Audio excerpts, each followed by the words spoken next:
Whoa, I'm running short of words right now, but I cannot afford this because I have to speak. Thank you so much for all the warmth. Thank you for accepting me. Thank you much.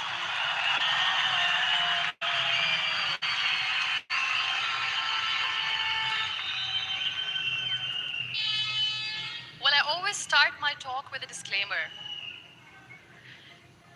And that disclaimer is that I've never claimed to be a motivational speaker.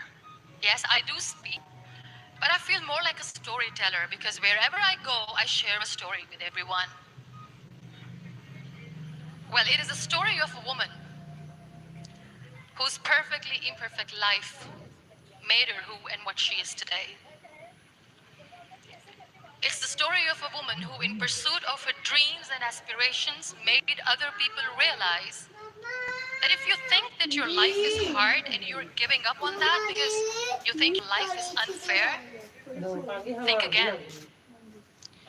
Because when you think that way, you are being unfair to your own self. It's the story of a woman who made people realize that sometimes problems are not too big. We are too small because we cannot handle them.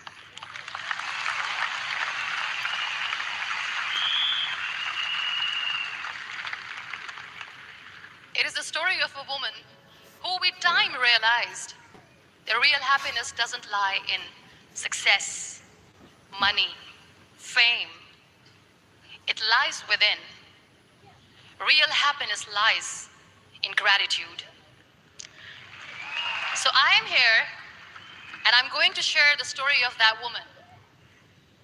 That is my story. The story of gratitude.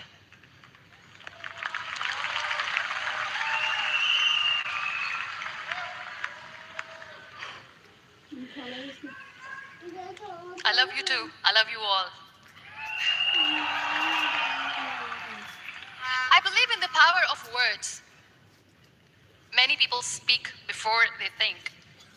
But I know the value of words. The words can make you, break you, they can heal your soul, they can damage you forever. So I always try to use the positive words in my life wherever I go. They call it adversity, I call it opportunity. They call it weakness, I call it strength. They call me disabled, I call myself differently abled. They see my disability. They see my disability, I see my ability. There are some incidents that happen in your life, and those incidents are so strong that they change your DNA. Those incidents or accidents are so strong that they break you physically. They deform your body, but they transform your soul.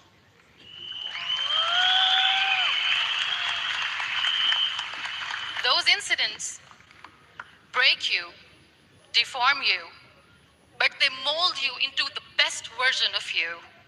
And the same thing happened to me. And I'm going to share what exactly happened to me. I was 18 years old when I got married. And this thing I'm sharing for the very first time on an international level. I was 18 years old when I got married. I belonged to a very conservative family, a Baloch family, where good daughters never say no to their parents. My father wanted me to get married. And all I said was, if that makes you happy, I'll say yes. And of course, it was never a happy marriage. Just about after 2 years of getting married, about 9 years ago, I met a car accident. Somehow my husband fell asleep and the car fell in the ditch. He managed to jump out, saved himself. I'm happy for him. But I stayed inside the car And I sustained a lot of injuries. The list is a bit long. Don't get scared. I'm perfectly fine now. Radius ulna of my right arm were fractured. The wrist was fractured. Shoulder bone and collarbone were fractured. My whole rib cage got fractured. And because of the rib cage injury, lungs and liver were badly injured. I couldn't breathe. I lost urine and bowel control. That's why I have to wear the bag wherever I go. But that injury that changed me and my life completely as a person and my perception towards living my life was the spine injury. 3 vertebrae of my backbone were completely crushed, and I got paralyzed for the rest of my life. So this accident took place in a far-flung area in the outskirts of a very small province, Balochistan, where there was no first aid, no hospital, no ambulance. I was in the middle of nowhere in that toppled car. Many people came to rescue. They gave me CPR. They dragged me out of the car. And while they were dragging me out, I got the complete transection of my spinal cord. And now there was this debate going on. Should we keep it here? She's going to die. Where should we go? There is no ambulance. There was this 4-wheeler Jeep standing in the corner of the street. They said, put her in the back of the Jeep and take her to the hospital, which is 3 hours away from this place. And I still remember that bumpy ride. I was all broken. They threw me at the back of the Jeep and they rushed me to the hospital. That is where I realized that my half body was fractured and half was paralyzed. I finally ended up in a hospital where I stayed for 2.5 months. I underwent multiple surgeries. Doctors have put a lot of titanium in my arm. There's a lot of titanium at my back to fix my back. That's why people in Pakistan call me the Iron Lady of Pakistan. Get ready for a new look, new feel, and a brand new trading experience. Join XM and claim up to 10,000.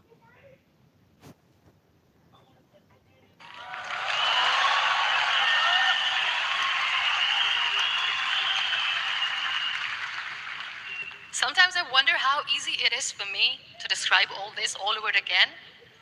And somebody has rightly said that when you share your story and it doesn't make you cry, that means you have healed.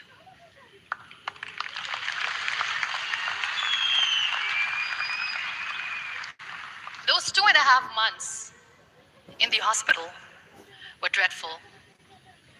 I will not make up stories just to inspire you. I was at the verge of despair. One day, doctor came to me and he said, well, I heard that you wanted to be an artist, but you ended up being a housewife. I have a bad news for you. You won't be able to paint again because your wrist and your arm are so deformed, you won't be able to hold a pen again. And I stayed quiet. Next day, doctor came to me and said, your spine injury is so bad, you won't be able to walk again. I took a breath, and I said, it's all right.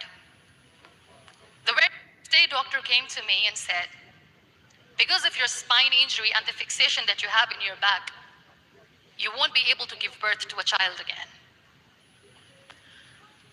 That day, I was devastated. I still remember, I asked my mother, why me? And that is where I started to question my existence. Why am I even alive? What's the point of living? I cannot walk, I cannot paint, fine. I cannot be a mother. And we have this thing in our heads being women that we are incomplete without having children. I am going to be an incomplete woman for the rest of my life. What's the point? People are scared. They think I will get divorced. What is going to happen to me? Why me? Why am I alive? We all try to chase this tunnel. We all do this because we see light in the end of the tunnel, which keeps us going. My dear friends, in my situation, there was a tunnel that I had to roll on, but there was no light. And that is where I realized that the words have the power to heal the soul. My mother said to me, this too shall pass. God has a greater plan for you. I don't know what it is, but He surely has.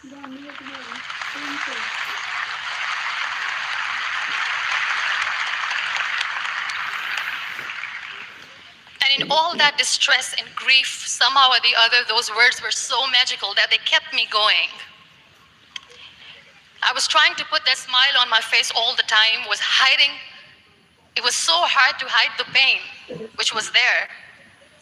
But all I knew was that if I will give up, my mother and my brothers will give up too. I cannot see them crying with me. So what kept me going was, one day I asked my brothers, I know I have a deformed hand, but I'm tired of looking at these white walls in the hospital and wearing these white scrubs. I'm getting tired of this. I want to add more colors to my life. I want to do something. Bring me some colors, bring me some small canvas. I want to paint.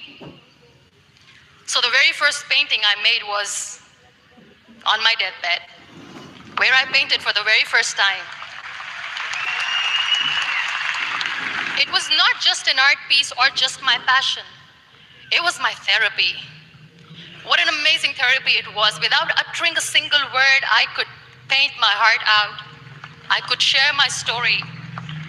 People used to come and say, what lovely painting, so much color. Nobody could see the grief in it. Only I could. So that's how I spent 2.5 months in my hospital, crying, never complaining or whining, but painting. And then I was discharged, and I went back home.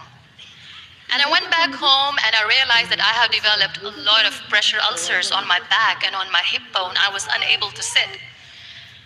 There were a lot of infections in my body, a lot of allergies. So doctors wanted me to lie down on the bed straight for not 6 months, for not 1 year, for 2 years.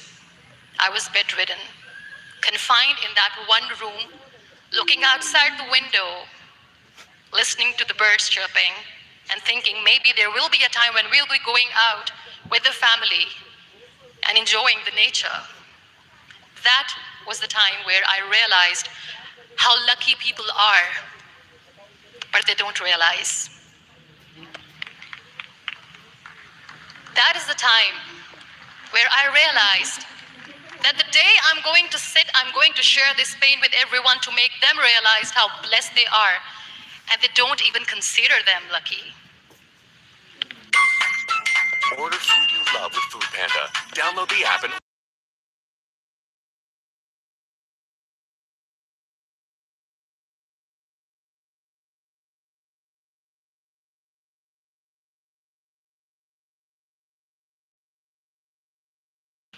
There are always turning points in your life. There was a rebirth day that I celebrated. After 2 years and 2.5 months, when I was able to sit on a wheelchair, that was the day when I had the rebirth.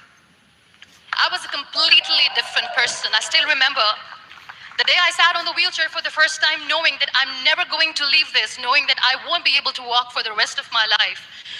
I saw myself in the mirror and I talked to myself. And I still remember what I said. I cannot wait for a miracle to come and make me walk. I cannot sit in the corner of the room crying, cribbing, and begging for mercy because nobody has time. So I have to accept myself the way I am. The sooner the better. So I applied the lip color for the first time.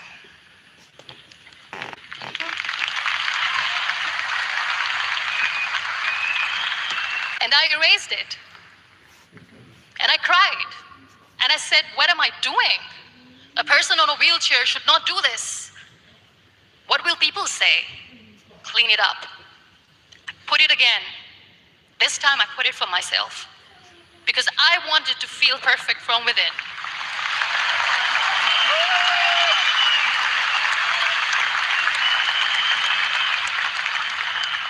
And that day I decided that I'm going to live life for myself.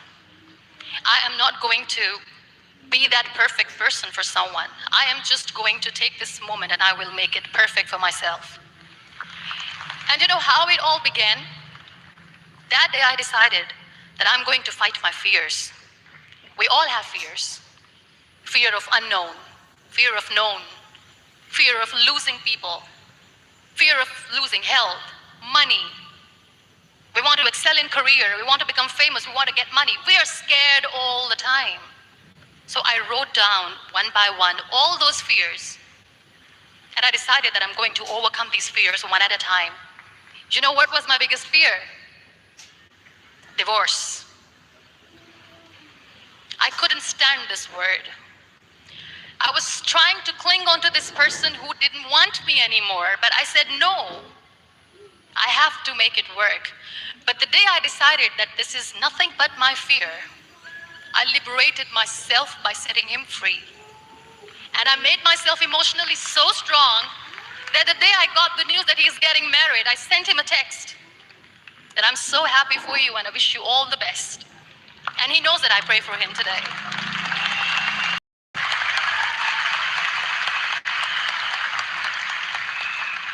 My biggest fear, number 2, was I won't be able to be a mother again. And that was quite devastating for me. But then I realized there are so many children in the world, all they want is acceptance. So there is no point of crying, just go and adopt one. And that's what I did.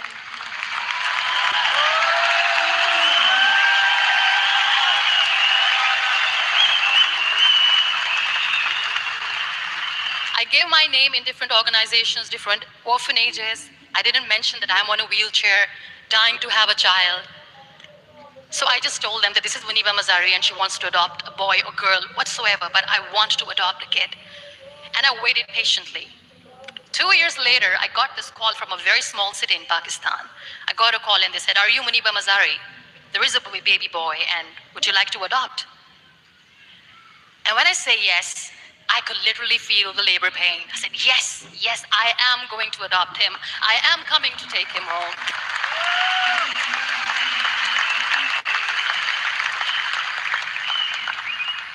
And when I reached there, the man was sitting and he was looking at me from head to toe. And in back of my head, I kept thinking that, oh my God, he is going to say she's on the wheelchair, she doesn't deserve it. How is she going to take care of him? And I looked at him and I said, do not judge me because I'm on the wheelchair, but you know. And that day, Niall was 2 days old, and today he's 6.